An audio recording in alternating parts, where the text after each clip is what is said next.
Enfim, qual é a diferença da publicidade para a publicação?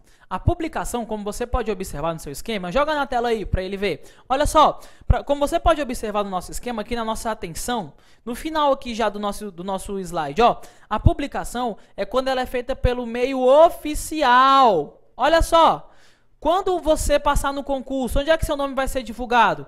No Diário Oficial. Se for um concurso federal, Diário Oficial da União. Se for do Distrito Federal, Diário Oficial do DF. Se for no Tocantins, Diário Oficial do Tocantins, tá bom? Vai ser um meio oficial. Então, quando nós utilizamos o meio oficial, nós estamos dando o quê? Publicação. E a publicação é um requisito de eficácia do ato, tá bom? O que é eficácia? Significa que o ato está apto a produzir seus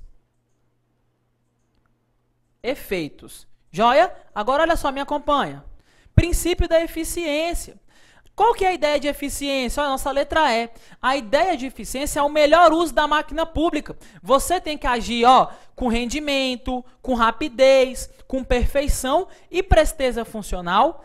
O princípio da eficiência ele chegou 10 anos depois da criação da Constituição. A nossa Constituição ela é de 1988. Ele chegou em 98, com a famosa Emenda Constitucional número 19 de 98, que trouxe pra gente a reforma administrativa. Geralmente cai em prova esse binômio, ó. Nós buscamos menos custos e mais benefícios. É que nem você quando você vai fazer uma compra, você não quer pagar menos? E não quer pagar menos numa coisa boa? Bacana? Exemplo de eficiência, exoneração por avaliação periódica de desempenho. Mesmo sendo estável, a lei do seu cargo pode trazer uma avaliação periódica. Me acompanha aqui, ó, no esquema aqui. Não quero que você perde isso aqui não, nem pisca. Olha só, aqui é o pulo do gato para você entender, ó. Seguinte, o servidor, quando você entrar no serviço público, você vai lutar pela sua estabilidade, tá bom? A estabilidade, ela é no serviço público. Então, para você adquirir estabilidade no serviço público, você tem que preencher alguns requisitos. Primeiro, você tem que passar no concurso público, porque a consequência disso é que você ocupe um cargo público efetivo. Moral da história, o cargo em comissão, ele não é efetivo, ele não adquire estabilidade. Depois, você tem que ter 3 anos de efetivo exercício, ou seja, tem que trabalhar durante 3 anos. Depois, você tem que ser aprovado na avaliação, olha o nome da avaliação, especial de desempenho.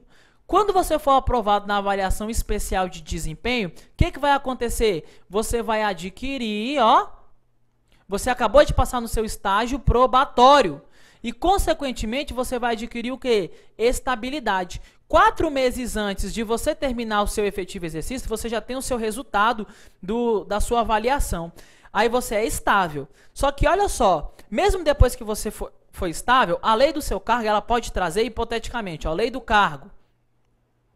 A lei do seu cargo ela pode trazer hipoteticamente que de 6 em 6 meses nós teremos uma avaliação periódica, que significa, ó, o servidor ineficiente, ele vai ser o quê? Exonerado. Então, sabe aquele servidor que, em vez de trabalhar, fica o dia todo no Facebook, fica o dia todo no Orkut, fica o dia todo no MSN, eu nem sei mais se existem essas coisas, ó, né? E fica o dia todo no ICQ, ele vai perder o cargo, joia? Por ineficiência, porque para a administração não é interessante ter um servidor ineficiente. Tranquilo? Agora volta aqui para o nosso esquema. Olha só, aspectos.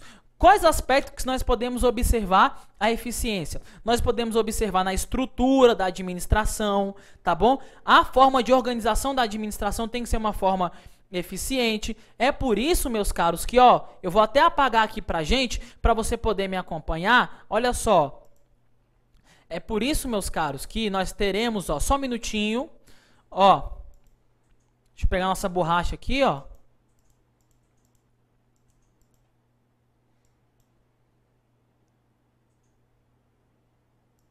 Enfim.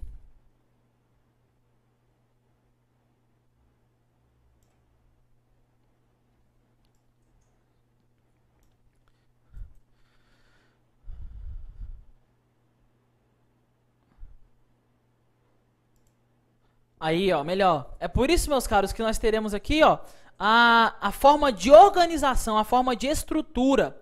Para aumentar a rapidez, para aumentar a eficiência, nós temos os fenômenos administrativos da desconcentração, tá bom? E nós temos o fenômeno administrativo da descentralização. O que acontece aqui nessas hipóteses? Olha só para que você entenda. Aqui nós tiramos o serviço de um todo e passamos o serviço para onde? Para uma pessoa específica.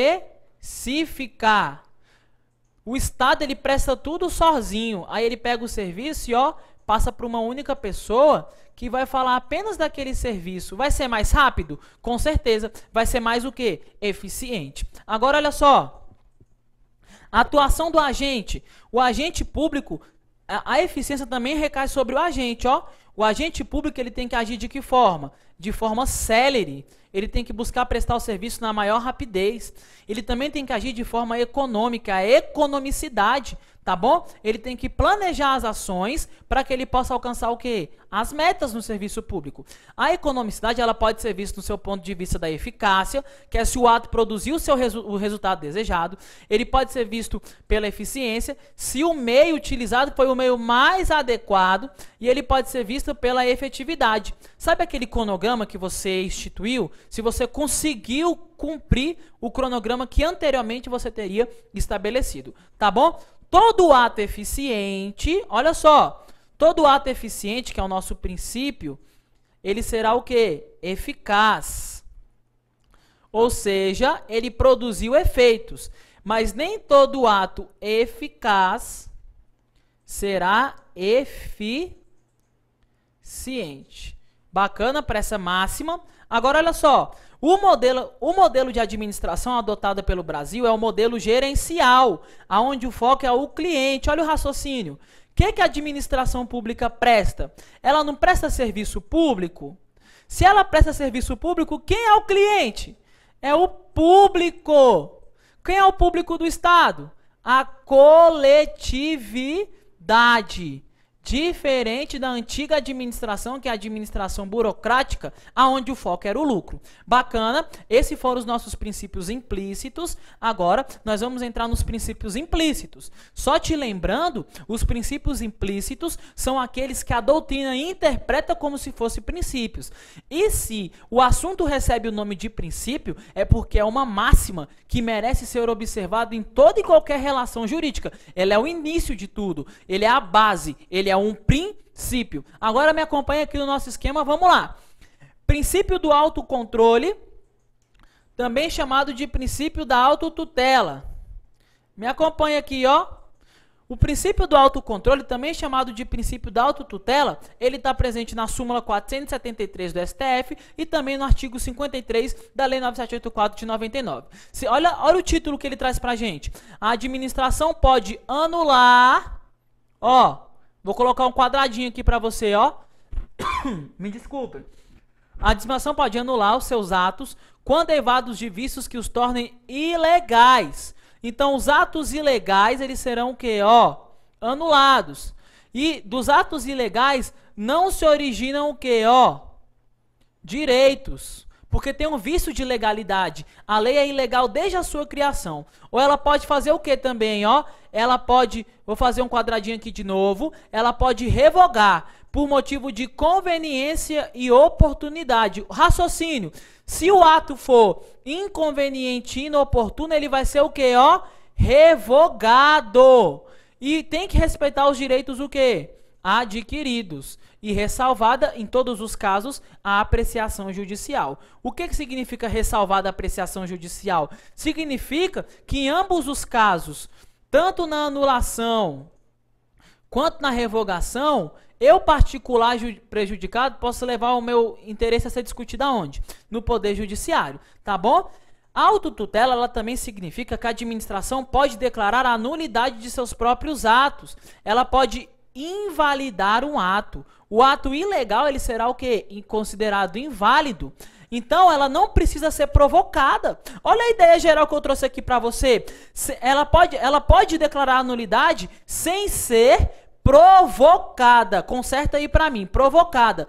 Agir sem ser provocada significa que ela vai agir de ofício. Do latim, ex officio. Tá bom? Diferente do poder judiciário, que só age se for provocado, que é o princípio da inércia do poder judiciário. Nós temos uma máxima entre os operadores do direito que significa, que traz assim, ó, o direito não socorre aos que dormem.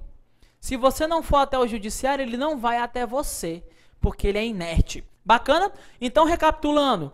Tipos de atuação. A administração pode anular o ato que foi ilegal. O ato ilegal ele tem efeito ex tunc. O efeito ex tunc, olha a setinha aqui para trás, ó. É aquele efeito que, ó, volta no tempo. Volta no tempo, a gente pode afirmar que ele faz o quê, ó? Retroage. E não há o quê? Direitos adquiridos. Por que não tem direitos adquiridos? Porque o ato é ilegal. Desde o seu início, desde a criação daquela lei, ela é ilegal, tá bom? Não tem que falar em direito adquirido. Agora, a revogação é quando o ato foi inconveniente e inoportuno, tá bom? O efeito da revogação é o efeito ex nunc. Ele não retroage, ó. É a partir de agora. Daqui para frente, ele não retroage. E há direitos adquiridos. Por quê? Porque foi por simples escolha do administrador público. Anota aqui essas palavras-chave para mim. Eu vou até apagar aqui para você poder me acompanhar. Olha só, ó, opções aqui, deixa eu apagar tudo aqui no nosso esquema. Olha aqui, ó. Ó, sempre essas palavras-chave vão andar juntos, meus caros, ó. A revogação. Qual será o motivo da revogação? A revogação é porque o ato é, ó, inconveniente e ou inoportuno.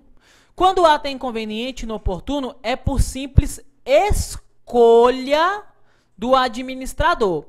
Quando o administrador escolhe, nós podemos falar, nós podemos afirmar que convicção, que nós estamos diante do mérito administrativo. Então, a revogação é quando tem inconveniência e inoportunidade. É quando tem escolha. É quando tem mérito administrativo. O tipo de ato que tem escolha é o ato discricionário. Bacana? Nós veremos isso depois, mas já vou causar uns flashes na sua mente para você poder fazer um link com conteúdo, tá bom? Para você poder entender a matéria e fazendo os links aí e compreender da melhor forma possível. Agora, volta aqui para o nosso esquema, me acompanha.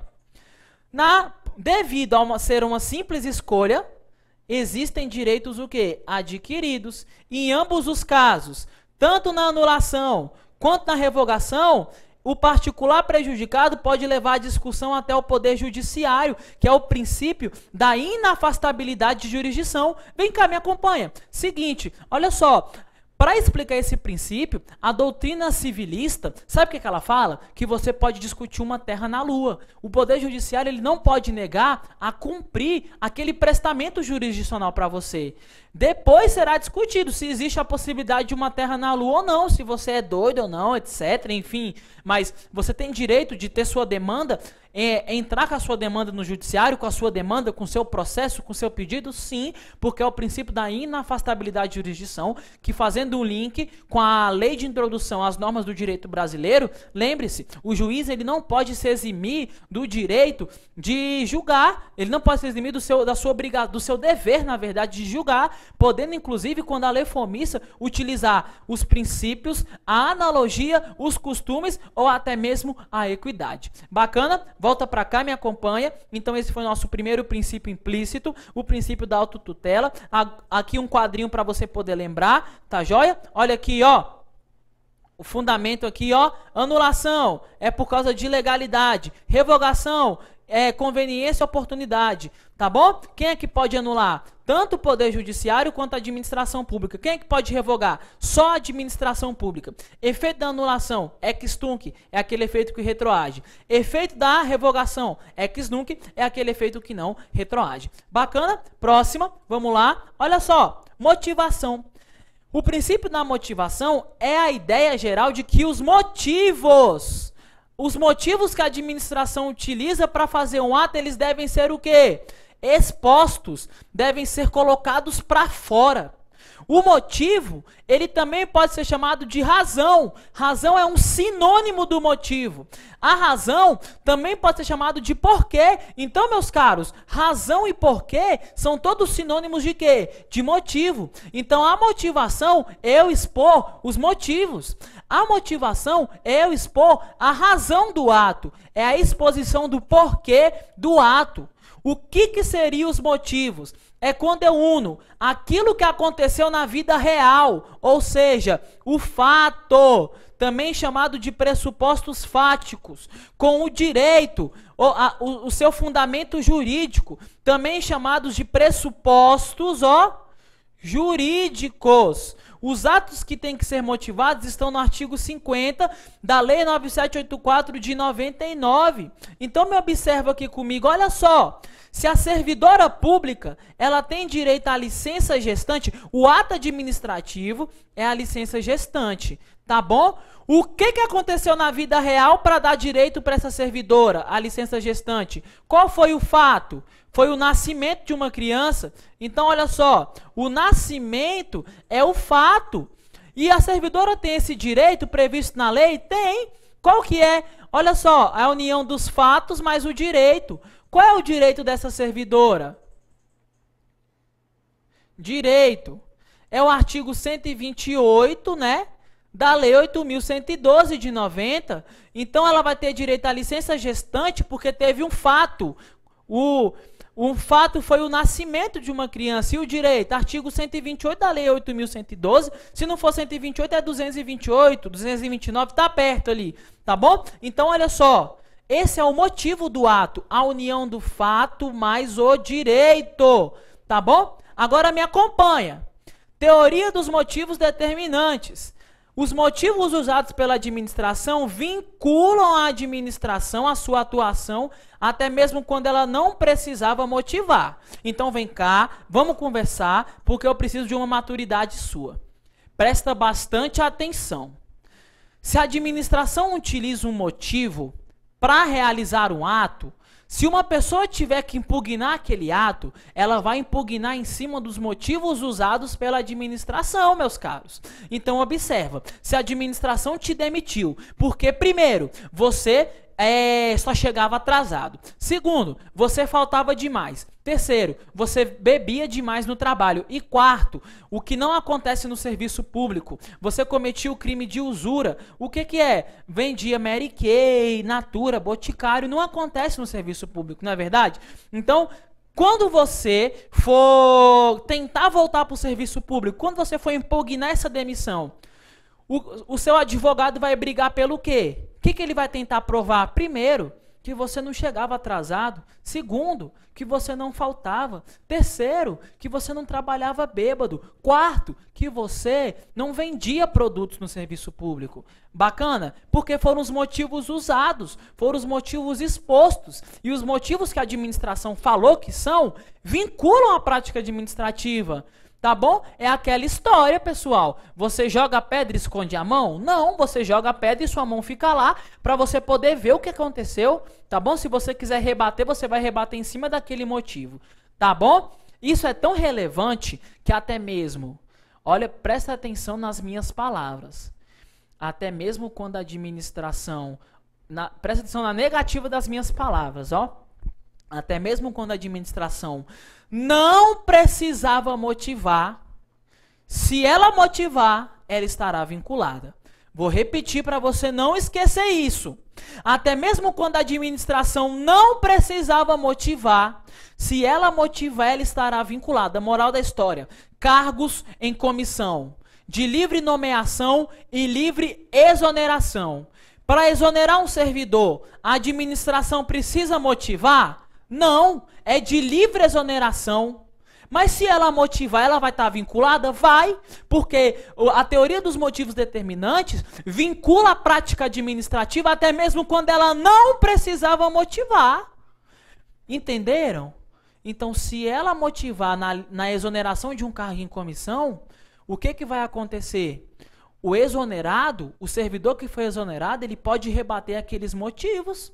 E se aqueles motivos forem falsos, ele vai ter direito a voltar para o cargo. Se seu chefe vai te exonerar depois sem motivar, pouco me importa. Mas aquela primeira motivação que o seu chefe usou motivos falsos, você tem direito de brigar por ela na justiça? Claro e com certeza, e você deve, se elas forem falsas. Bacana para isso. Agora volta aqui no nosso esquema. Olha só.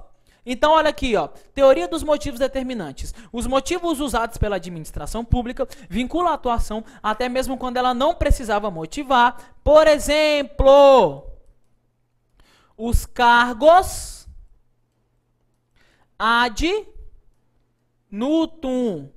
O que são cargos ad nutum? São os cargos em comissão de livre nomeação e livre exoneração, tá bom? Cuidado, se entre vários motivos apenas um for falso, a administração pública deve anular o ato. Como assim, professor? Olha só, o ato administrativo está aqui. Nesse ato administrativo, a administração usou motivo A, motivo B e motivo C. O motivo A é verdadeiro, o motivo B é verdadeiro, mas o motivo C é falso.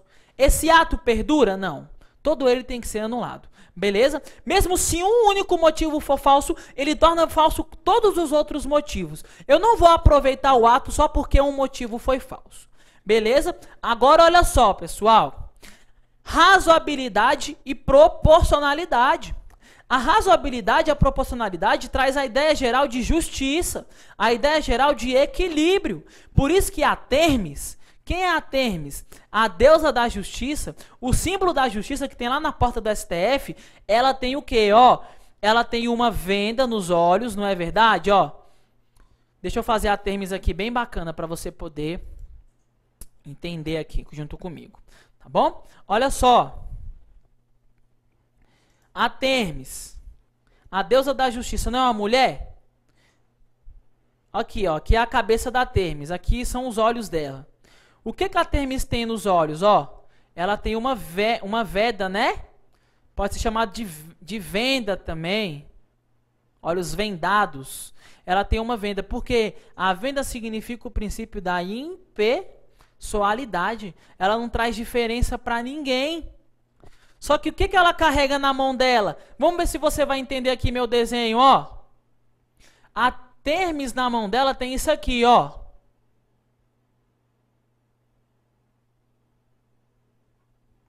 Bem bonitinho. Aqui é a base dela, ó. Professor, você dá aula de administrativo ou de desenho? Sei que meu desenho tá bonito. Não precisa se emocionar. Olha só. Aí eu tenho desse lado, ó. E eu tenho desse lado também, ó. O que eu tenho aqui? O que eu acabei de fazer? Vamos lá ver se nosso cinegrafia está certa. O que é isso aí, mestre? Pra gente, ó. É uma balança. Porque significa que a justiça tem que ser o quê? Tem que ser justa. Olha o que a balança traz pra gente. Um equilíbrio. Bacana para isso. E esse equilíbrio é demonstrado através dos princípios da razoabilidade e qual? Da proporcionalidade. Numa feliz afirmação, o juiz alemão e filósofo do direito Georg Jelling, para explicar razoabilidade e proporcionalidade, ele utilizou a seguinte frase: não se deve abater pardais com tiros de canhão. Agora olha só, me acompanha. A razoabilidade, a proporcionalidade, ela tem que ser observada tanto no âmbito judicial e como no âmbito o quê, pessoal? Administrativo.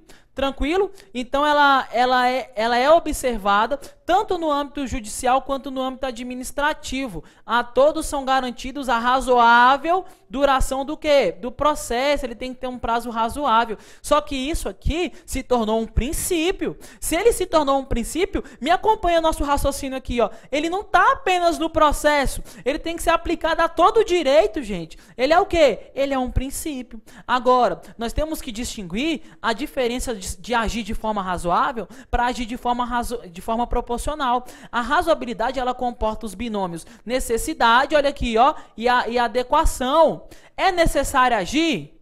A forma de agir é a forma mais adequada? É a forma mais proporcional? Observe. Proporcional está do lado de adequada. Logo é o que? Está explicando, né? Significa que são o quê? São sinônimos. Então, agir de forma proporcional é buscar uma ponderação entre os meios usados, olha, entre o tiro, ó, o canhão e os fins desejados. Entre o que? Abater os pardais, tá bom? Qual é o exemplo clássico que cai na prova? Antes do exemplo clássico da prova, deixa eu só te ensinar uma dica aqui, que cai em prova também, olha só. A proporcionalidade, ela está dentro do quê? Da razoabilidade. Então, a gente pode afirmar que a proporcionalidade, ela advém de quem?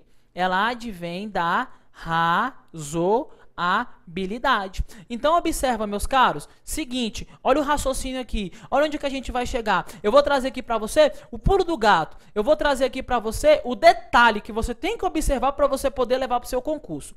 A Lei 8.112, ela traz punições para o servidor, tá bom? Olha aqui, ó, penas na Lei 8.112. Quais são as penas na Lei 8.112? Advertência, suspensão e demissão. Se eu ocupar um cargo em comissão ou função de confiança e incorrer na mesma hipótese de demissão, eu vou ser destituído. Se eu tiver na inativa, ou seja, for um aposentado e pensionista ou disponível, e incorrer na mesma hipótese de demissão, eu vou ser cassado. Eu vou ter a cassação da aposentadoria e da disponibilidade. Pergunto para você, ó, remoção é forma de punição do servidor? Não. Não está entre as hipóteses elencadas na lei. Quais são as hipóteses? Advertência, suspensão, demissão, destituição do cargo em comissão da função de confiança, cassação da aposentadoria e da disponibilidade. Está dentro das hipóteses? Não. Remoção não é forma de punição. Então, se a lei aplicar remoção como forma de punição, a atuação do agente público é uma atuação injusta. É uma atuação desequilibrada. Se é injusta e é desequilibrada, ela é desarrazoável, ela é desproporcional. Bacana para isso? Agora, então, com isso, nós fechamos o nosso princípio da razoabilidade e nosso princípio da proporcionalidade. Me acompanha aqui no nosso esquema, que a gente vai falar agora sobre o princípio do contraditório e da ampla defesa. Tá bom? Olha só. Contraditório e ampla defesa. Todos são... Olha o raciocínio aqui. Aonde que você exerce o seu contraditório e sua ampla defesa? Dentro de um processo. Então, eles provêm do direito que a gente tem de entrar com o processo. Todo mundo tem direito de entrar com o processo. Porque dentro do processo a gente vai observar o quê? Ó, o contraditório e ampla defesa. Professor, o que é essa frase feia aqui aos litigantes? Litigante é a pessoa que está dentro de uma lide. Lide é quando a gente tem uma discussão, tá bom? É quando a gente tem uma briga, as pessoas não estão em consenso. Então, as pessoas que estão brigando dentro do processo são os litigantes. Então, me observa, todo mundo tem direito ao contraditório e à ampla defesa. A ideia do contraditório é de você apresentar a sua contra-argumentação, é de você contradizer. Bacana? E olha só, como é que você vai realizar o seu contraditório? Você tem direito de tomar ciência, de ficar sabendo do processo por meio de uma citação, que é o ato inicial que te chama ao processo, e você também tem direito de ficar sabendo de todos os demais atos que não seja o ato inicial que te chama ao processo. Tem o direito de ser o quê? Intimado. Bacana? De acordo com o artigo 213 do CPP e de acordo com o artigo 234 do CPP, do CPC, na verdade. Ambos do CPC, Código de Processo Civil. Agora, o que é ampla defesa? É você utilizar todos os meios de provas lícitas, permitidas no direito. Tranquilo para isso? Então você pode usar as provas desde que as provas sejam o quê? Lícitas. Mas olha só, meus caros, vem cá. Isso aqui é para o candidato mais avançado. O que o candidato tem que saber? O candidato tem que saber que existem algumas exceções ao contraditório e ampla defesa. E qual é a nossa exceção ao contraditório e ampla defesa? A nossa primeira exceção do contraditório e ampla defesa é aquela exceção que eu vou te contar daqui a pouquinho no nosso próximo bloco.